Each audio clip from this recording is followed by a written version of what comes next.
Hey everyone, how are we all doing? My name is Trevon from freestudiotime.com, and today I'm going to explain the difference between mono and stereo. So without further ado, let's get straight into it.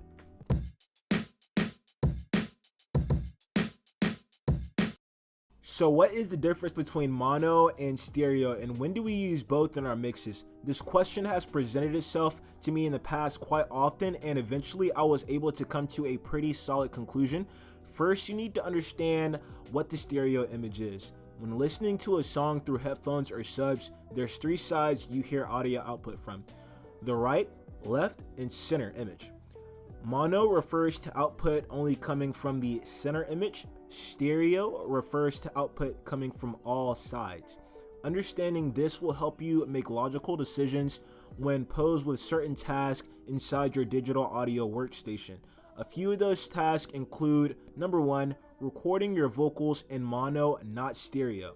So if you don't know this already, you should always record vocals in mono. It's a part of the basics. This is simply because no one wants to hear vocals in a song coming from two directions, but rather just one.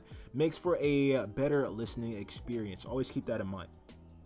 So when do we use stereo? As far as the vocal chain, stereo is best used after the basic mixing steps. And if you're looking to learn how to get the basic mixing down pat, look in my description and I'll show you how to do it all with just your stock plugins, the ones that you have inside of your DAW right now.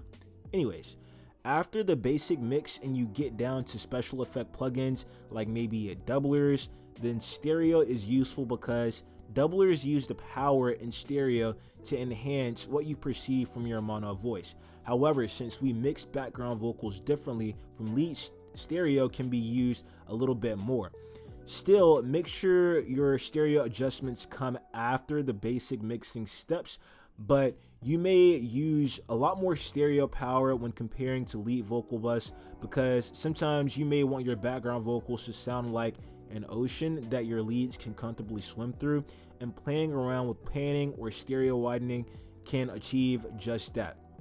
The last piece you want to use stereo in is the master track, and I only say that because stereo wideners are a popular asset many people like to use on the master despite the controversy that surrounds them. Other than that, you shouldn't have to worry about mono and stereo much if you're only focused on mixing and mastering. When it comes to making instrumentals and beats, there's a whole new world of things to worry about.